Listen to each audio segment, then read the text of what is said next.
திருமணம் சம்பந்தமான தலைப்பை கொடுத்திருக்கீங்க. உலகத்துல ஒவ்வொரு ஊர்ல ஒவ்வொரு மாதிரியான நடைமுறைகள் திருமணத்திற்காக இருக்குது. கேக் வெட்டி கொண்டாடினா அது இங்கிலாந்து நாட்டினுடைய திருமண முறை.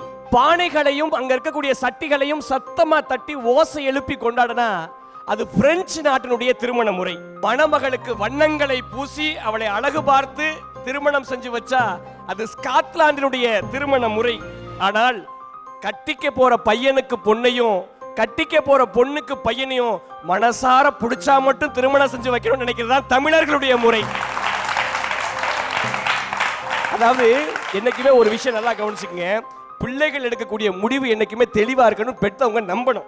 இப்ப நான் என்ன கேட்கறேன்னா, ஒரு சின்ன குழந்தை தானாப்புல அம்மா அப்பான்னு சொல்லும் போது அப்ப பெற்றவர்களுக்கு வர்ற மகிழ்ச்சி, யாரும் சொல்லி கொடுக்காம தானாப்புல படிச்சு நல்ல மார்க் எடுக்கும் போது பெற்றவங்களுக்கு வர்ற மகிழ்ச்சி, தானா வேலைக்கு போய் நல்ல சம்பளம் வாங்கும் போது பெற்றவங்களுக்கு வர்ற மகிழ்ச்சி, நல்ல சம்பளம் வாங்கினவன் தானா ஒரு வீட்டை கட்டி சுயமா சொந்த காலில் நிற்கும் போது வர்ற மகிழ்ச்சி, தான் வாழ்க்கை துணையை தானா தேர்ந்தெடுக்கும் போது எந்த பெற்றோருக்கும் வர்றதில்லையே. இது என்ன சார் நியாயம்?